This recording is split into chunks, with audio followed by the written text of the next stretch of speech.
പ്രതിപക്ഷ നേതാവ് ശ്രീ വി.ഡി. സതീശനെ അദ്ദേഹത്തിന്റെ ആശംസാ പ്രസംഗത്തിനായി സാദരം ക്ഷണിക്കുന്നു.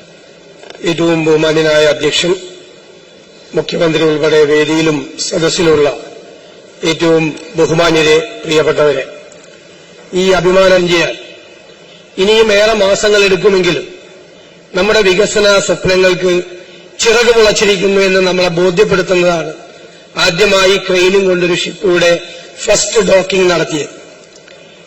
നമുക്ക് ഒരുപാട് സ്വപ്നം വിഴിഞ്ഞത്തെക്കുറിച്ചുണ്ട്.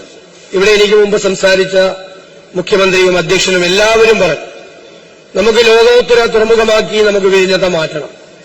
സിയാറ്റിൽ പോലെ, സിംഗപ്പൂർ പോലെ ദക്ഷിണ കേരളം മുഴുവൻ ഒരു പോർട്ട് സിറ്റിയായി മാറുന്ന സ്വപ്നത്തിലേക്കാണ് നമ്മൾ പറന്നു പോകേണ്ടത്.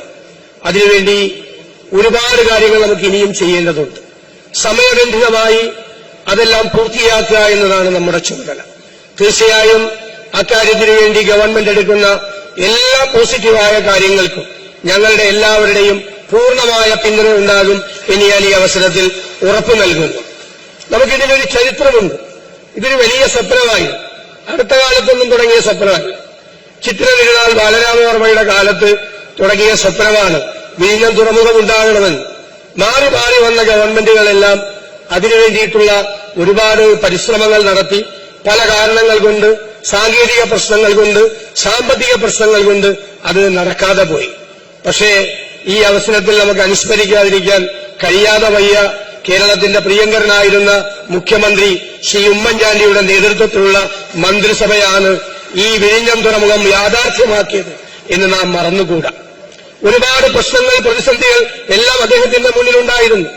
ഇതൊരു കടൽ കൊള്ളയാണ് എന്ന ആരോപണം വന്നപ്പോഴും ഇത് 6000 കോടി രൂപയുടെ റിയൽ എസ്റ്റേറ്റ് ഈ അദാനി ഗ്രൂപ്പുമായി ചേർന്ന് നടത്തുന്നതാണ് എന്ന ആരോപണത്തിന്റെ കുന്തമുന നെഞ്ചിൽ തറച്ചപ്പോഴും പതറാതെ, പിന്തിരിഞ്ഞോടാതെ, തളർന്നു പോകാതെ ഈ വിഴിഞ്ഞം തുറമുഖം യാഥാർത്ഥ്യമാക്കും എന്ന് ധീരമായ തീരുമാനമെടുത്ത മുഖ്യമന്ത്രിയായിരുന്നു ഉമ്മൻചാണ്ടി. അദ്ദേഹം അത് നടപ്പാക്കുക തന്നെ ചെയ്തു. അതിന്റെ തറക്കല്ലിട്ടതിന്റെ പ്രവർത്തനങ്ങൾ തുടങ്ങി വെച്ചിട്ടാണ് അദ്ദേഹം കാലാവധി പൂർത്തിയാക്കിയത്. മാത്രമല്ല, കേന്ദ്ര സർക്കാരിന്റെ പാരിസ്ഥിതിക അനുമതി ഉൾപ്പെടെയുള്ള മുഴുവൻ അനുമതികളും ആ കാലത്ത് തന്നെ വാങ്ങിച്ചെടുത്തു. കേന്ദ്രം ആദ്യമായിട്ടാണ് ഇന്ത്യയിലെ ഏതെങ്കിലും ഒരു പോർട്ടിന് വയബിലിറ്റി ഗ്യാപ്പ് ഫണ്ട് കൊടുക്കുന്നത്. ആ വയബിലിറ്റി ഗ്യാപ്പ് ഫണ്ട് കൂടി കേന്ദ്രത്തിൽ നിന്ന് വാങ്ങിക്കാൻ ശ്രീ ഉമ്മൻചാണ്ടിക്ക് കഴിഞ്ഞു. തീർച്ചയായും തുടരെ വന്ന ഈ ഗവൺമെന്റ് അത് പൂർത്തിയാക്കുന്നതിന് വേണ്ടിയിട്ടുള്ള ശ്രമങ്ങൾ നടത്തി. ഞാൻ അതിനെ പ്രത്യേകമായി അഭിനന്ദിക്കുക കൂടി ചെയ്യുന്നു. വികസനം എന്ന് പറയുന്നത് ഈ നാടിനോടുള്ള നമ്മുടെ കമ്മിറ്റ്മെന്റും വരാനിരിക്കുന്ന തലമുറയോടുള്ള കമ്മിറ്റ്മെന്റും കൂടിയാണ് എന്ന് നാം ഓർക്കണം. വികസനം ഒരുപാട് മാറ്റങ്ങൾ വരുത്തും. ജനങ്ങളുടെ ജീവിത നിലവാരത്തിൽ വരുത്തുന്ന മാറ്റമായിരിക്കും അതിൽ മുഖ്യം.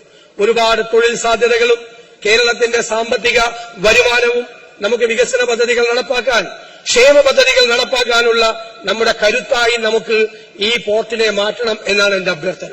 ഞാൻ എപ്പോഴും ആലോചിക്കാറുണ്ട്, എന്താണ് വികസനം, ഡെവലപ്മെന്റ് എന്താണ്?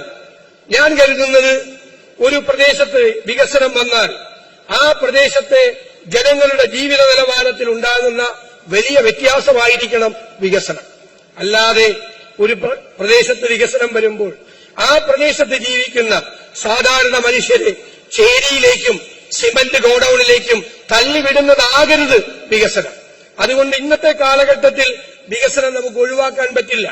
നമുക്കൊരുപാട് പാരിസ്ഥിതികമായ പ്രശ്നങ്ങളുണ്ട്, ഒരുപാട് തടസ്സങ്ങളുണ്ട്.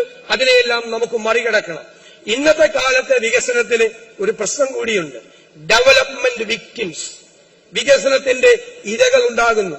അത് മുൻകൂട്ടി കണ്ടുകൊണ്ടാണ് ഉമ്മൻചാണ്ടിയുടെ സർക്കാരിന്റെ കാലത്ത് 472 കോടി രൂപ ഈ തീരപ്രദേശത്തെ മത്സ്യത്തൊഴിലാളികളായ പാവങ്ങൾക്ക് പുനരധിവാസത്തിന് വേണ്ടി നീക്കിവെക്കുകയും അതിന്റെ ഗവൺമെന്റ് ഉത്തരവിറക്കുകയും ചെയ്തത്.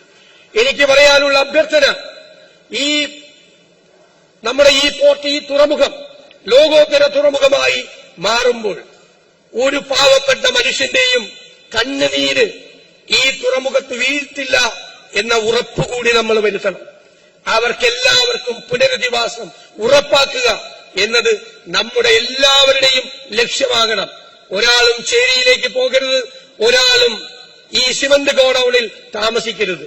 ഈ വികസനത്തിന് ഇരകളായി വരുന്ന മുഴുവൻ മനുഷ്യരെയും സംരക്ഷിക്കുക എന്നുള്ള തീരുമാനം കൂടി ഈ വികസനത്തിന്റെ ഭാഗമായി എടുക്കണം എന്ന വിനയപൂർവമായ അഭ്യർത്ഥനയോടുകൂടി നമ്മൾ ആഗ്രഹിക്കുന്ന സമയത്ത്, നമ്മൾ വിചാരിക്കുന്ന സമയത്ത് ഇത് തീർക്കാൻ വേണ്ടിയുള്ള സമയബന്ധിതമായ പരിപാടികളുമായി മുന്നോട്ട് പോകണം എന്ന വിനയപൂർവമായ അഭ്യർത്ഥന ഒരിക്കൽ കൂടി മുന്നിൽ വെച്ചുകൊണ്ട് ഞാൻ എന്റെ വാക്കുകൾ ചുരുക്കുന്നു. എല്ലാ ആശംസകളും നേരുന്നു.